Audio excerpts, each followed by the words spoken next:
Law of purity of gametes किसे कहते हैं हम? Law of segregation. मतलब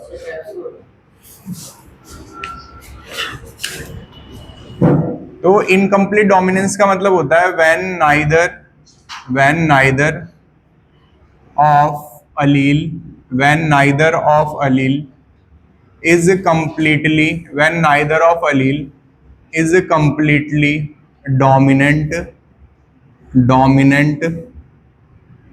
completely dominant over other। तो जब कोई भी, ठीक है, कोई भी अलील कंप्लीटली डोमिनेंट नहीं होता दूसरे पे, तो फॉर एग्जांपल मैंने यहाँ पे करेक्टर बोला, ठीक है, और उस करेक्टर का नाम है आर और आर, तो कलर क्या आ गया? रेड। क्या आ गया? रेड। मैंने बोला स्मॉल आर, कलर क्या आ गया? व्हाइट। क्या आ गया? व्हाइट। अब यहाँ पे मैंने बोला आर और स्मॉल आर, तो कायदे से क्या आना चाहिए था? रेड। पर यहाँ पे आर इसके ऊपर क्या नहीं है? कंप्लीटली डोमिनेंट नहीं है, तो यहाँ पे कलर क्या आ जाएगा? पिंक। क्या आ जाएगा? पिंक। तो जो यहाँ पे कलर पिंक आएगा रेड की बजाय, वो क्या शो करेगा? यहाँ पे इनकम्प्लीट डोमिनेंस। वो क्या शो करेगा? इनकम्प्लीट डोमिनेंस, कि यहाँ पे आर पूरी तरीके से स्मॉल आर के ऊपर क्या नहीं है? डोमिनेंट नहीं है। तो when neither of Aleel is completely dominant over other. ठीक है, लिखो यहां तक। अब यहाँ पे लिखते हैं एनसीईआरटी की लाइन। तो होता क्या है यहाँ पे? यहाँ पे लिखेंगे जो रेसेसिव अलील होती है वो अपने कैरेक्टर को शो कर पाता है। तो यहाँ पे क्या देखने को मिलता है? Recessive trait is seen. तो जो रेसेसिव कैरेक्टर होता है वो अपने आप को शो कर पाता है, ठीक है, due to non functional enzyme.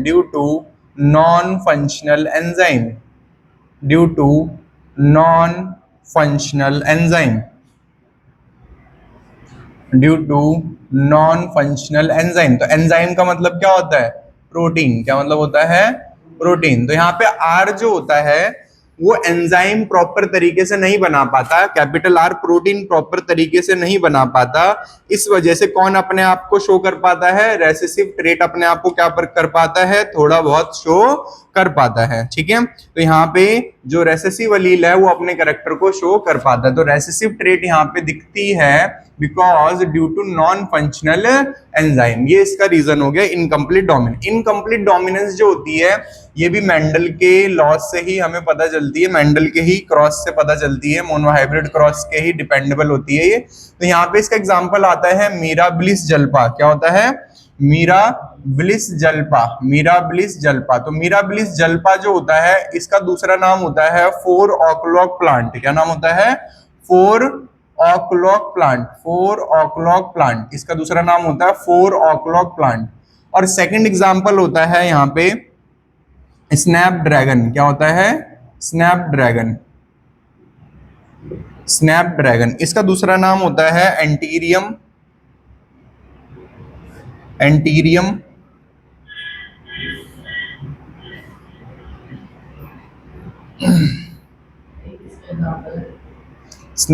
इसके इनकम्प्लीट डोमिनेंस के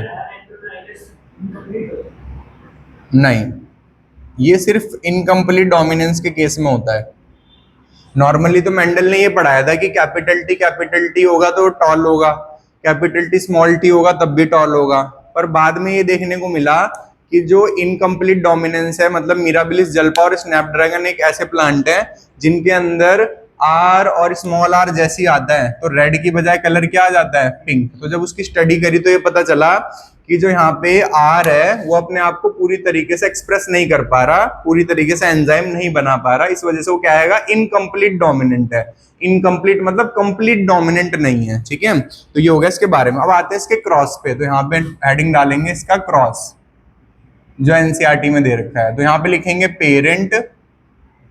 तो पेरेंट के कैरेक्टर क्या दे रखे हैं? यहाँ पे पेरेंट के कैरेक्टर दे रखे हैं R R cross with small R. तो आर आर का मतलब क्या होता है कृति? रेड। क्या मतलब होता है? रेड। और स्मॉल आर आर का मतलब क्या होता है?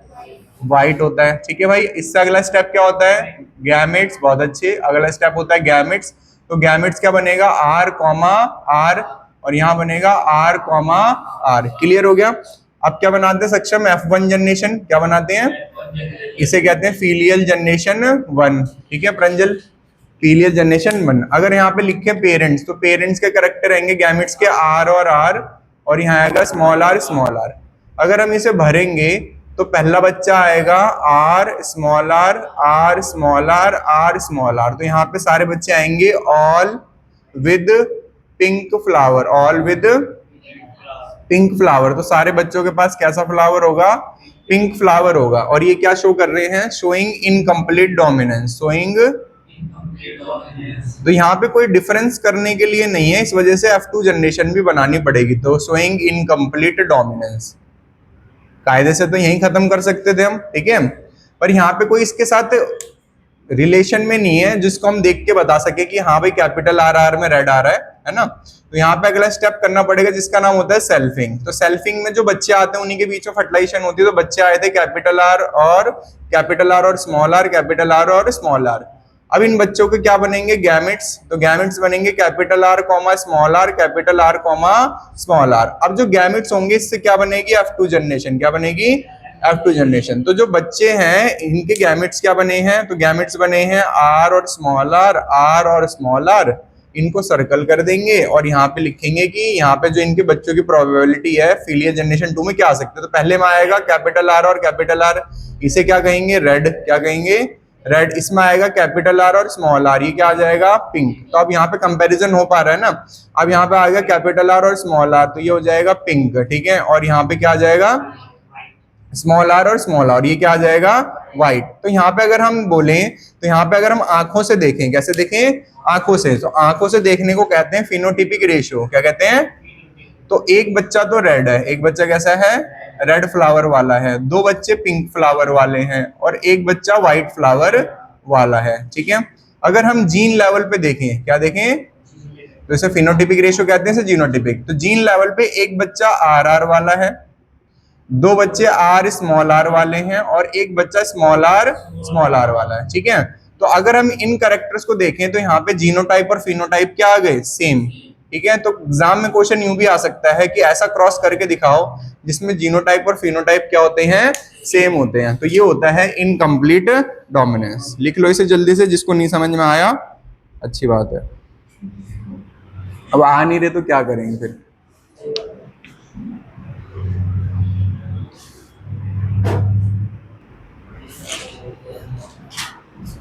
देखो भाई, कोडोमिनेंस क्या होता है? जब दोनों अलील एक दूसरे पे कंप्लीटली डोमिनेंट होते हैं, ठीक है, मतलब कोई भी रेसेसिव नहीं है, दोनों कैसे हैं? डोमिनेंट है। तो हेडिंग का नाम है कोडोमिनेंस। कोडोमिनेंस। तो कोडोमिनेंस होता है when both alleles completely dominant over other, ठीक है। तो दोनों अलील्स एक दूसरे पे कंप्लीटली डोमिनेंट होते हैं, कोई भी रेसेसिव नहीं होता है। तो कोई भी रेसेसिव नहीं होता, दोनों अपने कैरेक्टर क्या कर पाते हैं? शो कर पाते हैं, ठीक है। तो when both alleles of a genes are completely dominant over other, तो when both alleles completely dominant over other, ठीक है, ओवर अदर। तो इसकी वजह से क्या होता है? दोनों अपने कैरेक्टर को शो करते हैं। तो इसकी नेक्स्ट स्टेटमेंट क्या लिखते हैं? बोथ द अलील्स, जो दोनों अलील्स होते हैं वो क्या करते हैं? Both the alleles of gene express, both the alleles of a gene express करते हैं किसको? देयर कैरेक्टर, ठीक है, या एक्सप्रेस themselves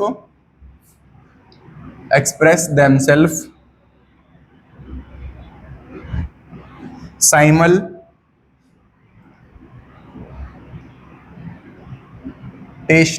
ठीक है, मतलब एक साथ, इन हेट्रोजाइगस कंडीशन।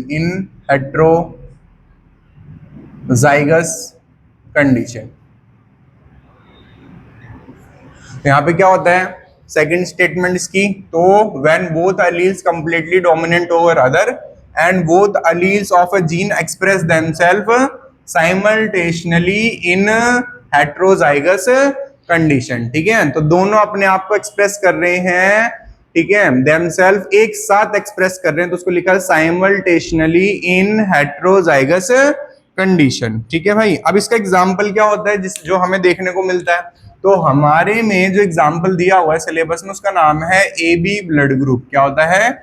ए बी ब्लड ग्रुप। तो ए बी ब्लड ग्रुप जो होता है वो एक कोडोमिनेंस का एग्जांपल है, तो इसके लिए हमें समझना पड़ेगा कंसेप्ट ऑफ ब्लड ग्रुप। तो एग्जाम में तो जो आएगा तो यही खत्म हो जाएगा, एग्जाम में यही खत्म हो जाएगा। ठीक है, तो अब यहाँ पे आता है concept of blood group, concept of blood group.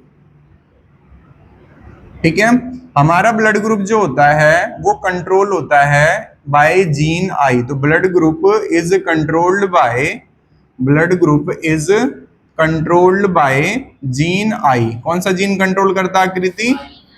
Gene I. ठीक है, अब जीन जो होता है वो किसी कैरेक्टर को कंट्रोल कर रहा है और उस कैरेक्टर का नाम क्या है? Blood group. ठीक है, ब्लड ग्रुप में कितने टाइप्स होते हैं? A blood group, B blood group, O blood group, A B blood group. तो जो इसके हिस्से आएंगे, ठीक है, कि ब्लड ग्रुप में कौन सा ब्लड ग्रुप है वो कंट्रोल करता है अलील। वो कौन कंट्रोल करता है? अलील। तो blood group is controlled by gene I and I gene have, and I gene have, I gene के पास क्या होता है? आई जीन हैव 3 अलील्स। इसके पास कितने अलील्स होते हैं? 3 अलील्स होते हैं। तो यहाँ पे अलील्स 3 कौन कौन से होते हैं? आई ए, आई बी और आई ओ, ये 3 अलील होते हैं। कितने अलील होते हैं गौरव? 3 अलील होते हैं। तो जब किसी जीन के पास, जब किसी जीन के पास 2 से ज्यादा अलील होते हैं तो इस फिनोमिना को मल्टीपल एलेलिज्म कहा जाता है। तो इसे कहा जाता है मल्टीपल एलेलिज्म। ठीक है, एलेलिज्म मतलब मल्टीपल अलील्स। ठीक है, मल्टीपल अलील्स। तो हमारा ब्लड ग्रुप ने, हमारे ब्लड ग्रुप ने 2 इनहेरिटेंस शो करे। एक हमारे ब्लड ग्रुप ने शो करा मल्टीपल एलेलिज्म, एक हमारे ब्लड ग्रुप ने शो करा कोडोमिनेंस। क्या शो करा?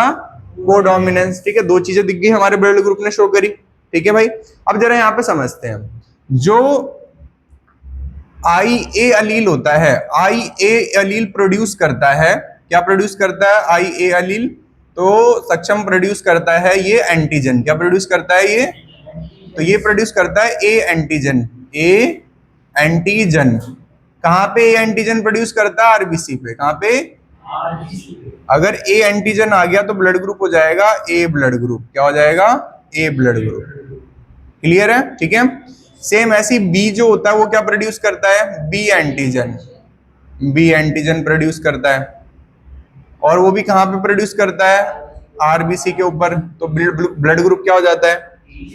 B blood group. तो ब्लड ग्रुप हो जाता है बी ब्लड ग्रुप हो जाता है। ठीक है, बी ब्लड ग्रुप हो जाता है। ओ जो होता है ये कोई एंटीजन प्रोड्यूस नहीं करता, no antigen. O blood group कोई भी एंटीजन प्रोड्यूस नहीं करता। तो कोई एंटीजन नहीं होता आरबीसी के ऊपर, कोई एंटीजन नहीं होता ओ वाले में। तो इनका ब्लड ग्रुप कैसा हो गया? O blood group. क्या हो गया? O blood group. Negative positive नहीं, बात की बात है वो। ठीक है, इनका ब्लड ग्रुप क्या हो गया? O blood group. ठीक है, यहाँ पे अगर तुम नोटिस करो, ए वाला भी एंटीजन बना रहा है, बी वाला भी एंटीजन बना रहा है, मतलब ए भी प्रोटीन बना रहा है, बी भी प्रोटीन बना रहा है, पर ओ वाला प्रोटीन नहीं बना रहा है या कम बना रहा है। ठीक है, यहाँ पे जो ए और बी ब्लड ग्रुप होते हैं ये डोमिनेंट वाले होते हैं। कैसे होते हैं? डोमिनेंट। तो यहाँ पे अगर ये डोमिनेंट है तो इनका जो अलील है वो भी कैसा होगा? डोमिनेंट, क्योंकि कायदे से डोमिनेंट और रेसेसिव किसके कैरेक्टर है? अलील के। और आई कैसा होगा यहाँ पे? रेसेसिव। कैसा होगा? रेसेसिव होगा। ठीक है भाई, समझ में आ गई बात? क्योंकि अपने आप को क्या नहीं कर रहा सक्षम, ये एक्सप्रेस नहीं कर रहा। क्या नहीं कर रहा? एक्सप्रेस नहीं कर रहा। अब जरा इसी चीज को समझते हैं। ठीक है भाई, तो यहाँ पे जरा सारे बच्चे ध्यान दो। अगर मान लो अलील अलील अलील 1 और अलील 2, 2 अलील है। ठीक है, 2 अलील है, अलील 1 और अलील 2। और यहाँ पे मैं बात करूं ब्लड ग्रुप की, तो यहाँ पे बात कर रहा हूं मैं बी ग्रुप मतलब ब्लड ग्रुप की। तो ब्लड ग्रुप क्या आएगा? तो फॉर एग्जांपल मैंने बोला कि मेरा ब्लड ग्रुप ए पॉजिटिव है। क्या आएगा? ए पॉजिटिव। ठीक है, या मैंने बोला मेरा ब्लड ग्रुप ए है, तो आकृति ने बोला सर आपका ब्लड ग्रुप ए या तो इस वजह से आया होगा कि आपके पास 2 अलील होंगे आई ए और आई ए, या आपका ब्लड ग्रुप ए इस वजह से आया होगा क्योंकि आपके पास 2 अलील होंगे आई ए और आई ओ। क्यों? क्योंकि भाई ये वाला तो होमोजाइगस हो गया जैसे कैपिटल टी, और ये वाला हो गया हेटेरोजाइगस जैसे कि कैपिटल टी और स्मॉल टी। समझ में आ रहा है सक्षम? ठीक है, तो इसमें ए ही क्यों आया, क्योंकि ओ वाला कोई एंटीजन बनाता नहीं है, तो यहाँ पे भी ये ब्लड ग्रुप आएगा, यहाँ पे भी ये ब्लड, तो लेट करो मेरा ब्लड ग्रुप आएगा ये वाला। ठीक है, अब मान लो जो ब्लड ग्रुप है दूसरे पर्सन का किसी का, वो है बी, क्या आएगा? बी। अब जब यहाँ पे अगर हम प्रोबेबिलिटी देखें कि यहाँ पे प्रोजेनी में प्रोबेबिलिटी क्या आ सकती है, तो प्रोबेबिलिटी क्या आएगी? यहाँ से आएगा, यहाँ से क्या आएगा? बी। यहाँ से क्या आएगा? आई ए, और यहाँ से क्या आएगा? I B. यहाँ से क्या आएगा? आई ए, और यहाँ से क्या आएगा? I B. यहाँ से क्या आएगा? आई ए, और यहाँ से क्या आएगा? I B. तो इस वाले में ब्लड ग्रुप क्या बनेगा? A B. इस वाले में ब्लड ग्रुप क्या बनेगा? A B. इस वाले में ब्लड ग्रुप क्या बनेगा? A B. इस वाले में ब्लड ग्रुप क्या बनेगा? A B. तो यहाँ पे दोनों अलग अलग थे, उसके बाद भी दोनों ने अपने आप को एक्सप्रेस करा। This is called codominance, this is called codominance. अब इसी को हम कई केस देखेंगे, तो कई केस कैसे देखेंगे? जैसे हमने पहला देखा ए का, तो आई ए और आई ए अगर होगा तो आकृति बताओ कौन सा ब्लड ग्रुप आएगा? ए आएगा। बताओ भाई, आई ए और आई ओ होगा तो कौन सा ब्लड ग्रुप आएगा? ए आएगा। आई ए कौन सा ब्लड ग्रुप होता है? ठीक है, आई बी और आई बी होगा तो कौन सा आएगा? बी आएगा। और आई बी और आई ओ होगा तो बी आएगा। ठीक है, तीसरा केस बात करते हैं, यहाँ पे आई ए और आई बी होगा तो ए बी आएगा। और अगर इसको मैं आगे पीछे कर दूं तो एक ही बात है ना, आई बी और आई ए, तब भी क्या आएगा?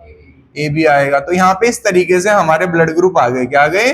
ब्लड ग्रुप आ गए। अब यहाँ पे एक केस और आएगा, आई ओ और आई ओ, तो इस केस में कौन सा ब्लड ग्रुप आ जाएगा? ओ। तो अगर हम देखें हमारे ब्लड ग्रुप कितने बने? ए बी और ओ, तो आंखों से देखने पे हमारे कितने ब्लड ग्रुप हैं? तो इसलिए हमारा फिनोटाइप जो है, हमारा फिनोटाइप जो है ब्लड ग्रुप का कितना होता है? 4 होता है। हमारा फिनोटाइप कितना होता है? 4 होता है। अगर हम जीनोटाइप की बात करें तो जीनोटाइप अपना 1 2 3 4 5 और 6। ठीक है, तो हमारा फिनोटाइप कितना होता है? 6 होता है। हमारा फिनोटाइप फिनोटाइप होता है 6। जीनोटाइप कितना होता है? जीनोटाइप होता है 6। ठीक है, तो ब्लड ग्रुप का फिनोटाइप होता है 4 और जीनोटाइप होता है 6। बताओ समझ में आया? समझ में आया? ठीक है, तो ये हो गया हमारा ब्लड ग्रुप के बारे में। अगर मैं तुमसे बोलूं हमारा ब्लड ग्रुप कौन कौन से इनहेरिटेंस दिखा रहा है, तो हमारा ब्लड ग्रुप दिखा रहा है मल्टीपल एलिलिज्म। ठीक है, when a gene have more than 2 allele, when a gene have more than 2 allele, जब एक जीन के पास 2 से ज्यादा क्या होंगे भाई गौरव? अलील होंगे। तो ऐसा किस केस में दिखा? सिर्फ इसी केस में दिखा। आई जीन के पास कितने अलील हैं? 3 अलील हैं। ठीक है, ये हो गया। अब यहाँ पे ये जो है, देखो ध्यान रखना, एग्जाम में जब भी कोडोमिनेंस आएगा ये सब एक्सप्लेन मत करने लग जाना, इसलिए मैंने ब्रैकेट बना रखा है। ये अगर पूछेगा जब एक्सप्लेन करे। अब देखो हमारे ब्लड ग्रुप ने कौन कौन से इनहेरिटेंस दिखाए। अगर मैं बोलूं ये वाला कौन सा इनहेरिटेंस आकृति? डोमिनेंस। कौन सा है? ये वाला कौन सा आकृति? डोमिनेंस। ये वाला कौन सा है? ये वाला कौन सा है? डोमिनेंस। ये वाला कौन सा है? कोडोमिनेंस। कौन सा है? ये वाला कौन सा है? कोडोमिनेंस। ये वाला कौन सा है? रेसेसिव। ये वाला कौन सा है? तो हमारे ब्लड ग्रुप ने एक तो दिखाया डोमिनेंस, हमारे ब्लड ग्रुप ने दिखाया एक तो कोडोमिनेंस, और हमारे ब्लड ग्रुप ने दिखाया रेसेसिव, और हमारे ब्लड ग्रुप ने दिखाया मल्टीपल एलिलिज्म। तो हमारा blood group, human blood group कितने इनहेरिटेंस शो करता है? 4। ठीक है, तो human blood group shows 4 types of inheritance, human blood group 4 तरीके के इनहेरिटेंस दिखाता है। तो 4 तरीके के इनहेरिटेंस कौन कौन से होते हैं? तो यहाँ पे होता है डोमिनेंस, रेसेसिव, कोडोमिनेंस और मल्टीपल एलिलिज्म। इसे पूरा लिख लेना, कहीं तुम भी शॉर्ट में ही लिख रहे हो। ठीक है, ये हो गया यहाँ पे ह्यूमन ब्लड ग्रुप कौन कौन से 4 तरीके के इनहेरिटेंस दिखाता है। बताओ समझ में आया? देखो यहाँ पे पॉजिटिव नेगेटिव का क्या कंसेप्ट होता है ब्लड ग्रुप में? कोई बात नहीं, RH blood group, RH blood grouping. तो RH ब्लड ग्रुपिंग में क्या फंडा होता है? तो RH जो होता है, RH एक फैक्टर होता है जो बनाता है RH एंटीजन, जो फॉर्म करता है RH एंटीजन। तो जैसे वहां पे A एंटीजन B एंटीजन था, ठीक है, ऐसे यहाँ पे क्या बनता है? RH एंटीजन बनता है। RH एंटीजन कहाँ बनता है? On RBC। कहाँ पे बनता है? On RBC. तो ये आरबीसी है और आरबीसी के ऊपर कौन सा एंटीजन बना, आरएच। ठीक है, आरएच वर्ड कहां से आया, ये आया आरएच फ्रॉम रीसस मंकी। कहां से आया, रीसस मंकी। ठीक है, रीसस मंकी। रीसस मंकी के ऊपर भी सेम ये फैक्टर होता है, मतलब हमारे पास मंकी से नहीं आया, उसके जैसा एक फैक्टर है। ठीक है, अब यहाँ पे लेट करो कि आरबीसी के ऊपर आरएच फैक्टर है और आरबीसी के ऊपर ए एंटीजन है। कौन सा एंटीजन है, तो यहाँ पे ब्लड ग्रुप हो जाएगा ए पॉजिटिव। कैसा हो जाएगा, अब मान लो ए एंटीजन है, आरएच फैक्टर नहीं है, तो ब्लड ग्रुप कैसा हो जाएगा, ए नेगेटिव। कैसा हो जाएगा, आगे समझो पॉजिटिव नेगेटिव का कंसेप्ट। जो आरएच फैक्टर होता है वो डोमिनेंट होता है। ठीक है, मतलब आरएच पॉजिटिव जो होता है वो डोमिनेंट होता है और नेगेटिव क्या कैसा होता है, रेसेसिव होता है। ठीक है, तो आरएच ब्लड ग्रुपिंग में क्या होता है, आरएच फैक्टर जो होता है वो फॉर्म करता है आरएच एंटीजन ऑन आरबीसी। अगर आरएच फैक्टर होगा तो पॉजिटिव ब्लड ग्रुप होगा, नहीं होगा तो नेगेटिव ब्लड ग्रुप होगा।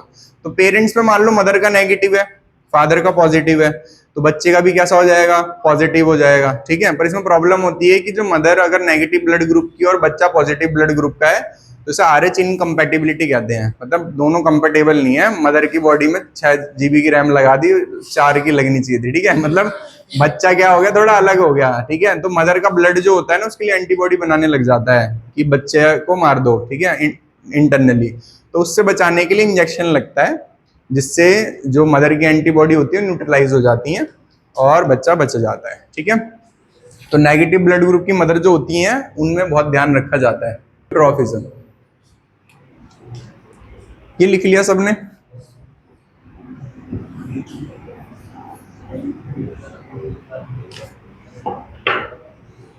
तो प्लियोट्रॉफिज्म हेडिंग का नाम लिखोगे, प्लियोट्रॉफिज्म,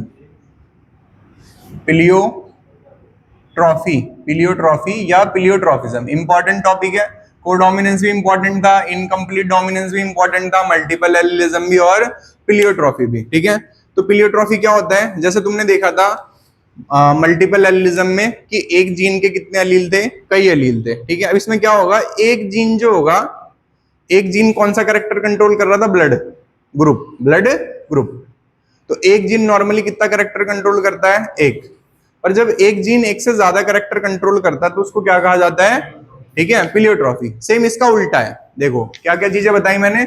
अगर एक जीन, क्या बोला मैंने, एक जीन कई कैरेक्टर कंट्रोल करता है, क्या कंट्रोल करता है गौरव, कई कैरेक्टर कंट्रोल करता है, तो उसे क्या कहेंगे हम, प्लियोट्रॉफी। क्या कहेंगे, प्लियोट्रॉफी। और कई जीन, यहां पे अब जीन आ गए, सी की जगह क्या आ गए, जी। अगर कई जीन एक कैरेक्टर कंट्रोल करेंगे, दोनों बदल गए ना, कई जीन क्या कंट्रोल करेंगे, एक कैरेक्टर, तो इसे पॉलीजेनिक इनहेरिटेंस कहेंगे। क्या कहेंगे, पॉलीजेनिक।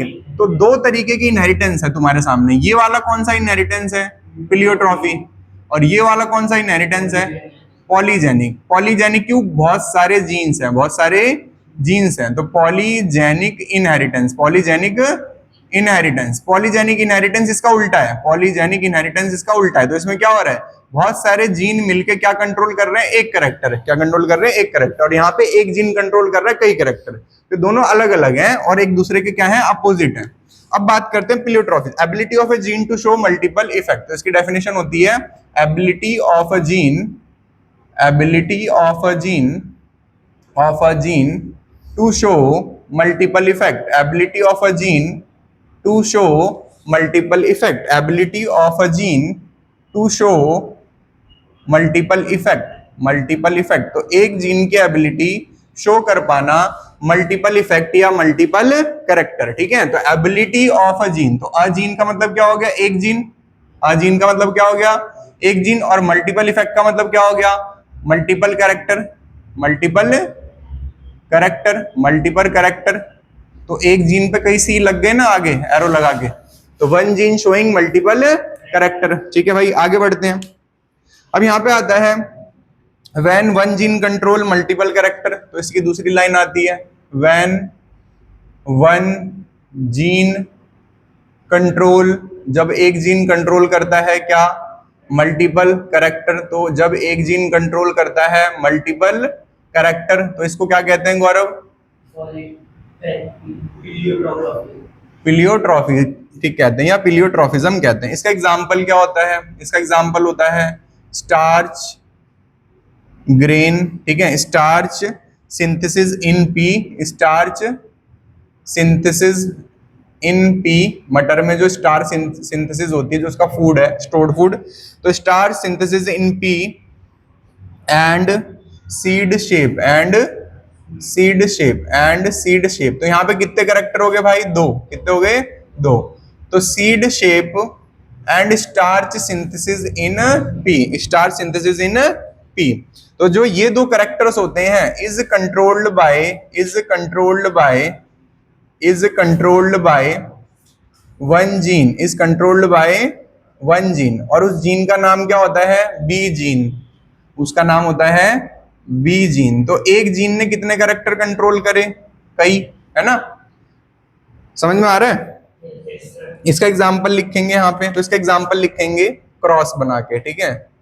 तो क्रॉस में हमने लिखा भाई, क्रॉस में हमने लिखा capital B small B, capital B और स्मॉल बी, ठीक है? ये पेरेंट्स के कैरेक्टर हैं और इन्होंने क्या करा? फर्टिलाइज करा। पेरेंट्स के कैरेक्टर और इन्होंने क्या करा? फर्टिलाइज करा। तो फर्टिलाइज करेंगे तो पहला बच्चा क्या आएगा गौरव? कैपिटल बी और कैपिटल बी। दूसरा क्या आएगा? कैपिटल बी और स्मॉल बी, कैपिटल बी और स्मॉल। और तीसरा बच्चा, चौथा क्या आएगा? स्मॉल बी और स्मॉल बी। तो कायदे से पहला बच्चा कैसा आना चाहिए था भाई? बी का मतलब क्या आना चाहिए था? सीड शेप कैसी आनी चाहिए थी? राउंड, ठीक है? और स्टार्च कैसा होना चाहिए था? लार्ज। तो यहाँ पे क्या होना चाहिए था? Large grain. कैसा आना चाहिए था? Large starch grain, large starch grain. और दूसरा कैरेक्टर क्या आएगा? क्योंकि दो कैरेक्टर कंट्रोल होते हैं, राउंड सीड। क्या आनी चाहिए थी? Round seed. तो बताओ दोनों कैरेक्टर डोमिनेंट है, यस और नो? इस वाले में भी सेम आना चाहिए था। देखो सारे बच्चे, कैपिटल बी और स्मॉल बी में भी सेम आना चाहिए था, ठीक है? पर यहाँ पे क्या आ जाता है? यहाँ पे आ जाता है इंटरमीडिएट स्टार्च ग्रेन। तो स्टार्च ग्रेन का साइज कैसा आ जाता है? इंटरमीडिएट मतलब मध्यम, है ना? Intermediate starch grain. और यहाँ पे जो सीड की शेप आती है गौरव, वो कैसी आ जाती है? राउंड। कैसी आ जाती है? राउंड। तो देखो एक करेक्टर आया डोमिनेंट, एक करेक्टर कैसा आया? डोमिनेंट। एक करेक्टर कैसा आया? डोमिनेंट। और एक करेक्टर कैसा आया गौरव? Incomplete dominant. अगर ये स्मॉल होता तब बोलते तुम, ठीक है? तो इनकम्प्लीट डोमिनेंट। वो मध्यम आया है, ना तो छोटा आया ना तो बड़ा आया है, इसलिए क्या कहोगे? इनकम्प्लीट कहोगे। समझ में आ गई बात? अब इस वाले केस में भी क्या आएगा? सेम। इस वाले केस में भी क्या आएगा? सेम। और इस वाले केस में क्या आएगा? इसमें आएगा small starch grain, small grain. और अगला कैरेक्टर क्या आएगा? Wrinkle seed. क्या आएगा? रिंकल सीड, ठीक है भाई? तो ये हो गया यहाँ पे इसका कैरेक्टर। अगर यहाँ पे इसकी फिनोटिपिक और जीनोटिपिक रेशियो देखें तो यहाँ पे देखें इसका फिनोटिपिक रेशियो और जीनोटिपिक रेशियो। तो फिनोटिपिक रेशियो यहाँ पे क्या आएगा? Capital B. ये तो एक, सॉरी यहाँ पे लिखेंगे एक बच्चा आएगा ये वाला लार्ज स्टार्च ग्रेन वाला, दो बच्चे आएंगे इंटरमीडिएट वाले, और एक बच्चा आएगा रिंकल वाला, ठीक है? तो यहाँ पे 1:2:1 आ गया, ठीक है? 1:2:1 आ गया। और जीनोटिपिक भी क्या आ गया? 1:2:1। कैपिटल बी स्मॉल बी और स्मॉल बी और स्मॉल बी। तो इनका भी फिनोटाइप और जीनोटाइप क्या आ गया? सेम। पर एग्जाम में अगर क्वेश्चन आता है किसका फिनोटाइप और जीनोटाइप सेम होता है, वो क्रॉस बनाओ तो इनकम्प्लीट ही बनाना है, ठीक है? क्योंकि इनकम्प्लीट ही सबसे पहले पढ़ा है, ना कि ये। समझ में आया? ठीक है? तो एग्जाम में अगर आता है जिसका जीनोटाइप फिनोटाइप सेम होगा तो कौन सा बनाओ? क्या क्वेश्चन आएगा गौरव? एक्सप्लेन करो। तो कौन से क्या क्या बता सकते हो उसके अंदर? मान लो एग्जाम में क्वेश्चन आ गया, ये नोट क्या क्वेश्चन आ गया? जो डोमिनेंस है, डोमिनेंस जो है is not a autonomous feature, is not a autonomous feature. Dominance एक ऑटोनोमस फीचर नहीं है। क्यों नहीं है? Because it depend on product of gene. ये किस चीज पे डिपेंड करता है? प्रोडक्ट ऑफ जीन पे, कि जीन कितना प्रोटीन बना रहा है, and phenotype shown by it, और उस प्रोडक्ट से क्या फिनोटाइप आ रहा है? शोन बाय इट, और उस प्रोडक्ट से क्या आ रहा है, क्या फिनोटाइप आ रहा है, एंड उससे प्रोडक्ट से क्या फिनोटाइप आ रहा है, तो वो डिपेंड करता है कि वो डोमिनेंट है। तो dominance is not a autonomous feature, ये एक फिक्स फीचर नहीं है, ये डिपेंड करता है ऑन प्रोडक्ट ऑफ जीन पे and the phenotype shown by it. ठीक है भाई, तो ये हो गया इसके बारे में कंप्लीट। प्लियोट्रॉफी का अगला एग्जांपल लिखो। तो प्लियोट्रॉफी का एग्जांपल सेकंड जो है वो आएगा फिनाइल कीटोनूरिया। क्या आएगा, फिनाइल कीटोनूरिया। तो ये क्या तुम्हारा एक जेनेटिक डिसऑर्डर है, ठीक है, जो तुम्हें आगे पढ़ना है। तो फिनाइल कीटोनूरिया क्या होता है, तो एक अमीनो एसिड होता है, उसका नाम होता है फिनाइल अलानिन। तो इसी के नाम में दिया हुआ, तो मैंने वहां से चुरा के लिख लिया phenyl alanine, phenyl alanine amino acid. तो अमीनो एसिड का नाम क्या आएगा, फिनाइल अलानिन। ठीक है भाई, alanine, phenyl alanine amino acid normally एक अमीनो एसिड में बदल जाता है जिसका नाम होता है टायरोसिन। टायरोसिन ये जो टायरोसिन अमीनो एसिड होता है भाई, टायरोसिन अमीनो एसिड जो होता है ये हमारी स्किन के पिगमेंट्स एक्सेट्रा में यूज होता है। तो used in it is used in skin pigment. ठीक है, स्किन पिगमेंट में इस्तेमाल में आता है, मतलब मेलानिन एक्सेट्रा बनाने में काम में आता है। तो यूज्ड इन स्किन पिगमेंट। तो फिनाइल अलानिन जो होता है नॉर्मली किस में बदल जाता है, टायरोसिन अमीनो एसिड में। इसके लिए एक एंजाइम चाहिए होता है गौरव, क्या चाहिए होता है, उस एंजाइम का नाम होता है phenyl hydroxylase, phenyl hydroxylase enzyme, phenyl hydroxylase enzyme. तो कौन से एंजाइम से ये चीज हो पाती है, फिनाइल हाइड्रोक्सीलेज एंजाइम से, फिनाइल हाइड्रोक्सीलेज एंजाइम। क्लियर होगी बात, एक ही है ये, कहीं तुम अलग अलग गोला लगा दिए तो अलग अलग समझ लो। तो फिनाइल हाइड्रोक्सीलेज एंजाइम। ठीक है, अब बताओ गौरव, यहाँ पे एंजाइम क्या होता है, प्रोटीन। एंजाइम क्या होता है, अब यहाँ पे ध्यान दो, जो प्रोटीन है उसके लिए कोड कौन करता है, जीन कोड करता है। तो यहाँ पे अगर हुआ क्या कि जो इसका जीन है भाई वो खराब हो गया, इसका जीन क्या हो गया, खराब हो गया, तो जीन जो है वो क्या हो गया, डिफेक्ट हो गया। क्या हो गया, डिफेक्टेड हो गया। अगर जीन डिफेक्टेड हो गया तो यहाँ पे फिनाइल हाइड्रोक्सीलेज एंजाइम नहीं बनेगा, इसका एंजाइम नहीं बनेगा। तो इफ जीन डिफेक्टेड, इफ क्या हो गया, जीन डिफेक्टेड, तो जीन डिफेक्टेड हो गया तो फिनाइल हाइड्रोक्सिलेज एंजाइम नहीं बनेगा। तो इन फिनाइल कीटोनूरिया क्या होता है, तो ये हो गया नॉर्मली, ये हो गई आम जिंदगी, है ना, ये हो गई नॉर्मली। ठीक है, अब आते हैं मेंटोस जिंदगी में। तो इसका नाम है फिनाइल कीटोनूरिया, पीकेयू। क्या होता है, पीकेयू। तो फिनाइल कीटोनूरिया में क्या होता है, फिनाइल अलानिन अमीनो एसिड पीएए ये बदल नहीं पाता टायरोसिन में। किसमें नहीं बदल पाता, टायरोसिन में नहीं बदल पाता भाई। तो टायरोसिन में क्यों नहीं बदल पाता, क्योंकि इसका जो एंजाइम होता है वो एब्सेंट होता है। एंजाइम क्या होता है, एब्सेंट होता है। एंजाइम क्या होता है गौरव, यहाँ पे एब्सेंट होता है। एंजाइम एब्सेंट क्यों होता है, क्योंकि इसका जीन कैसा होता है, जीन कैसा होता है, डिफेक्टेड होता है। तो जीन डिफेक्टेड होता है तो एंजाइम क्या होता है, एब्सेंट होता है। एंजाइम एब्सेंट होता है तो यहाँ पे टायरोसिन नहीं बन पाता, टायरोसिन नहीं बन पाता। सही बात है ना, टायरोसिन नहीं बन पाता। और बॉडी में कौन इकट्ठा होता रहता है, PAA, phenyl alanine amino acid body में क्या होता रहता है, इकट्ठा होता रहता है। तो ये क्या होता रहेगा, accumulate in body, accumulate in body, yes और नो, एक्यूमुलेट इन बॉडी। और बॉडी में एक्यूमुलेट होगा तो क्या करेगा, कज मेंटल रिटार्डेशन, कज मेंटल रिटार्डेशन। तो देखो एक जीन की वजह से पहली चीज क्या हुई, मेंटल रिटार्डेशन, दिमाग में कमी आई, है ना गौरव, समझ पा रहे हो ना, मेंटल रिटार्डेशन। ठीक है, तो एक जीन, हाँ नहीं समझ पा रहे, बोलो क्या, फिनाइल कीटोनूरिया। ठीक है, उसके बगल में पीएए, ये जीन डिफेक्टेड, तुमने तो बताया था जीन डिफेक्टेड। तो यहाँ पे क्या होगा, एक जीन की वजह से पहला कैरेक्टर क्या आया, मेंटल रिटार्डेशन। समझ में आ रहा है सक्षम, एक जीन की वजह से क्या आया, mental reduction in hair, reduction in hair. तो यहाँ पे लिखेंगे रिडक्शन इन हेयर, बालों में कमी, गंजापन, है ना, कटवाने पड़े बाल। कुसुम मैम की वजह से reduction in hair and skin pigmentation, skin pigmentation, PKU भी तो हो सकता है, स्किन पिगमेंटेशन, ठीक है, reduction in hair and skin pigmentation. तो एक जीन की वजह से कितनी चीजें हुई, एक जीन की वजह से मेंटल रिटार्डेशन हुआ, बालों में कमी हुई और स्किन में क्या हुआ, पिगमेंटेशन हुआ, ठीक है। तो ये जो रीजन था, क्योंकि ये हमारी टायरोसिन किस लिए यूज होता था, पिगमेंट्स बनाने के लिए, तो पिगमेंट है ही नहीं, ये बन ही नहीं रहा, तो पिगमेंट भी नहीं बनेंगे, तो स्किन पिगमेंटेशन अलग अलग जगह पे, कहीं स्किन व्हाइट हो जाएगी, जगह जगह पे वर्टिलिगो हो जाएगा।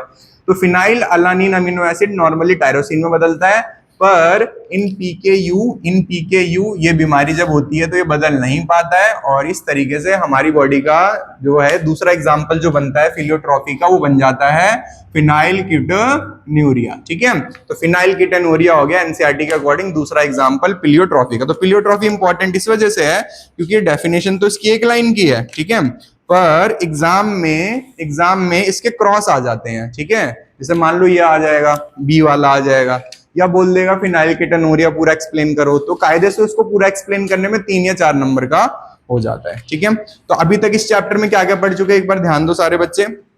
सबसे पहले हमने पढ़ा what is inheritance and variation, जिस ब्रांच ऑफ बायोलॉजी में इनहेरिटेंस एंड वेरिएशन पढ़ते हैं उसे जेनेटिक्स, फादर ऑफ जेनेटिक्स आए मेंडल के बारे में अबाउट पढ़ा, 7 साल तक काम करा इन्होंने, ठीक है भाई, 7 साल तक काम करा और क्या दिए, लॉज ऑफ इनहेरिटेंस। इसके बाद मेंडल ने पाइजन सटाइवम क्यों सेलेक्ट करा, कुछ कैरेक्टर्स थे, ठीक है, वो लिखे हमने, टोटल लाइफ साइकिल थी, ठीक है, बाइसेक्सुअल था, क्रॉस फर्टिलाइजेशन, सेल्फ फर्टिलाइजेशन सब लिखा था, है ना, डोरमेंसी सोनी करता था।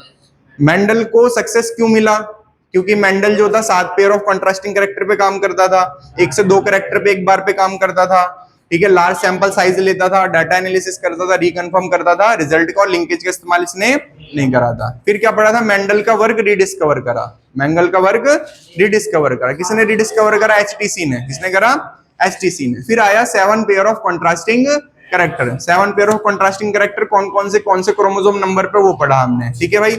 इसके बाद हमने पढ़ा inheritance of one gene, genes का कुछ कंसेप्ट देखा था कि क्रोमोसोम होते हैं, क्रोमोसोम में डीएनए होता है, डीएनए में जीन होता है, जीन के छोटे हिस्से को अलील कहते हैं, अलील 2 तरीके के होते हैं, होमोजाइगस हेटेरोजाइगस और डोमिनेंट और रेसेसिव, ठीक है भाई। तो इसके बाद हमने देखा इनहेरिटेंस ऑफ वन जीन या मोनोहाइब्रिड क्रॉस। मोनोहाइब्रिड क्रॉस में एनसीईआरटी का एग्जांपल करा टॉल वाला, एनसीईआरटी में टॉल वाला दे रखा है, वो वाला करा हमने समझा पेरेंट किसे कहते हैं, गैमेट कैसे बनाते हैं, F1 किसे कहते हैं, पुनेट स्क्वायर किसे कहते हैं, सेल्फिंग किसे कहते हैं, ये सब समझा। फिनोटिपिक कैसे कहते हैं, जीनोटिपिक किसे कहते हैं। तो डायरेक्ट एग्जांपल आ सकता है एग्जाम में कि what is phenotypic ratio, what is genotypic ratio, physical appearance और जेनेटिक अपीयरेंस। फिर आया कि जो मेंडल के लॉज थे वो हर जगह एप्लीकेबल नहीं हो रहे थे, उस जगह पे वो वेरिएशन शो कर रहे थे, तो वहां पे पहला कंसेप्ट आया नहीं। इसके बाद आया टेस्ट क्रॉस, कौन सा आया, टेस्ट क्रॉस, कि भाई मान लो कैपिटल टी आया या कैपिटल टी आया या कैपिटल टी स्मॉल टी आया, तो कैसे पहचानेंगे कौन सा वाला टॉल है, तो उसके लिए क्या करना पड़ता है, टेस्ट क्रॉस, ठीक है। इन दोनों को फर्टिलाइज कर दो होमोजाइगस रेसेसिव से, किससे फर्टिलाइज कर दो, तो जो आएगा रिजल्ट उससे पता चल जाएगा कि कौन सा वाला टॉल है। ये टेस्ट क्रॉस था, ये भी इंपॉर्टेंट था। टेस्ट क्रॉस के बाद क्या आया, लॉज आए, है ना, मेंडल के 2 लॉज आए, laws of dominance, law of segregation, जो अपने आप को हेटेरो होमो दोनों में एक्सप्रेस करेगा, और डोमिनेंस अब जो गैमेट का अलग अलग होना इज लॉ ऑफ सेग्रीगेशन या law of purity of gametes, ठीक है, आज लिखवाए नाम, law of purity of gametes भी कहते हैं। फिर इसके बाद आया इनकम्प्लीट डोमिनेंस, कि मेंडल के लॉज हर जगह लग रहे थे पर पूरी तरीके से नहीं लग रहे थे। तो इनकम्प्लीट डोमिनेंस में पढ़ा मिराबिलिस जल्पा के बारे में, फॉलोक्लो प्लांट या स्नैपड्रैगन एंटीरियम या डॉग फ्लावर के बारे में, ठीक है, कि जो रेसेसिव कैरेक्टर वो ज्यादा दिख रहा है बिकॉज एंजाइम्स जो है वो absent है, ठीक है। Neither of 2 alleles is completely dominant over other, ठीक है, इसका क्रॉस देखा। इसके बाद हमने क्या पढ़ा भाई, कोडोमिनेंस, जिसमें दोनों एलील्स एक दूसरे पे कंप्लीटली डोमिनेंट है, दोनों अपने आप को एक्सप्रेस कर रहे हैं। एग्जांपल था एबी ब्लड ग्रुप, तो एग्जाम में बस इतना ही बताना है, ठीक है। फिर कंसेप्ट आया ब्लड ग्रुप का, तो ब्लड ग्रुप में आई जीन कंट्रोल करता है, आई जीन के पास 3 एलील होते हैं, और इन 3 एलील को क्या कहा जाता है, मल्टीपल एलीलिज्म। तो एग्जाम में आ जाएगा what is multiple एलीलिज्म, when a gene have more than 2 alleles. Example I gene have 3 alleles, ठीक है, आई ए, आई बी, आई ओ। फिर इसका कंसेप्ट समझा, इसके फिनोटाइप समझे, जीनोटाइप समझे, क्लियर होगी बात। आरएच फैक्टर समझा, फिर समझा pleiotropism, when ability of a gene to show multiple character. इसका जस्ट उल्टा क्या होता है, बहुत सारे जीन एक कैरेक्टर करेंगे तो पॉलीजेनिक इनहेरिटेंस आएगा, वो भी, ठीक है, थोड़ी बाद में। इसके बाद हमने समझा प्लियोट्रॉफिज्म के एग्जांपल, कि भाई स्टार्च ग्रेन जो होता है, सीड शेप जो होता है वो कैसे होता है कंट्रोल, और इसके बाद हमने समझा फिनाइल कीटोनूरिया। ठीक है, तो नेक्स्ट क्लास में पहले आओगे तो एक टॉपिक लिखवाया जाएगा, पहले जितना भी अभी तक स्टार्टिंग से अभी तक, ठीक है, उसके बाद आगे बढ़ेंगे, जा सकते हो।